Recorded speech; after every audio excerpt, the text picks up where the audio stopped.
Professor Alex Hankey. I'm going to call you only Alex. And Dr. Deepak Ranade, I'm going to call Deepak and call me Vijay. So we are going to strip off our designations, our backgrounds right now. It is going to be a very informal discussion.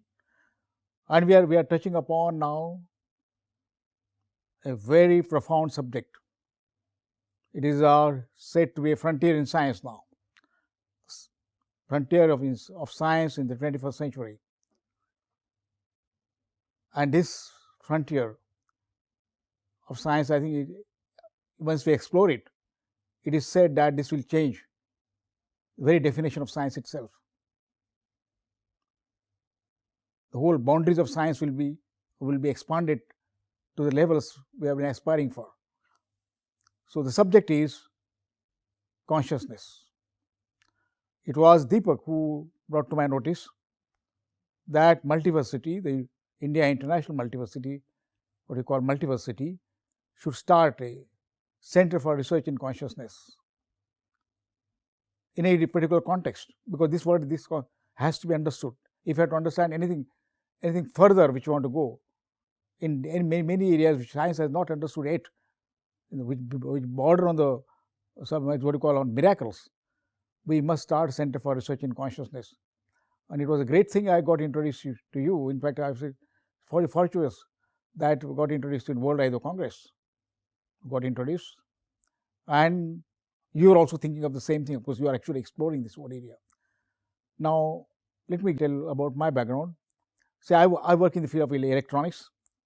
I'm an electronics engineer. Went into control systems, cybernetic systems, general systems theory. Went deeply into physics, went to mathematics, and then the whole area of cognition itself. In between, of course, when the national challenges came, I started working on supercomputing technology. Simultaneously, I was faced with the problem of also leading national initiative in knowledge-based system, artificial intelligence. So I was working on one side high-performance computing, another side artificial intelligence and knowledge-based systems. While exploring the knowledge-based systems, of course, we had the grand problem of Japan, grand initiative of Japan called fifth generation computing systems. And there the problem of really came, how do we define, before we talking about artificial intelligence, first define intelligence. And we had a big problem that how do we, when we want to teach the area or introduce the area or work on artificial intelligence technologies, first challenge came, how do you define intelligence? And there we went to the Turing definitions and all those kind of things. After working on artificial intelligence and this high performance computing systems, and then we went to develop gigascale computing systems, the gigaflops computing system, to the terascale computing systems, to the petascale computing system, which are the current supercomputers of today. And now, some few years back, I proposed to the government of India that we must now start a new frontier in high performance computing called exascale supercomputing systems. So that is the way. And one of the challenges of exascale supercomputing system was, can we simulate brain? Or can we reverse engineering brain, or simulate brain or reverse engineering brain? So then we must understand what is brain. Brain from the both perspective, from the perspective of biology and brain from the perspective of cognition and consciousness. Then the issues of brain, mind, consciousness started really confronting me. What are they? Of course, I knew. On the other side, I was studying the area of consciousness from the Indian spiritual perspective like that, where Saint Naneshwara, who wrote a profound commentary on on Bhagavad Gita, called Naneshwari, in the very first line, he defines the reality as, I think I will tell in Marathi, Om Namoji Adya Veda Pratipadya Jaya Jaya Swasamvedya. This reality is self-aware.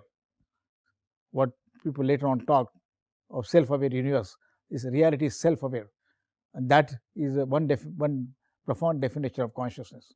So I think we are going to, that's how I came to this subject of consciousness. And I said, next thing I want to do, rest of my life, I want to explore this subject of brain, mind, consciousness, and particularly consciousness. Because what definition is that we all are, the whole universe is a fabric of consciousness, including the objective reality or the material reality. So I think we are going to explore this subject for the first time from both perspectives, the Western science perspective, how it emerged, and from the Eastern science or Indian perspective.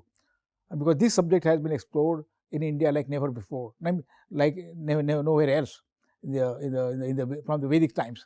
So as I say, and it is interesting that both of you are followed, I think, are fascinated by exploring it from both the perspectives and create a holistic vision for ourselves and to the world. I'm going to ask each one of you. I'm going to ask Alex, I'm going to ask Deepak, how did you come into this area? Deepak also told me that next thing I want to work is on consciousness.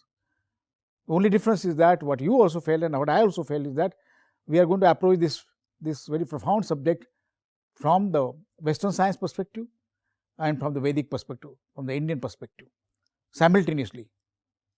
And we are going to integrate that vision to present a holistic vision of this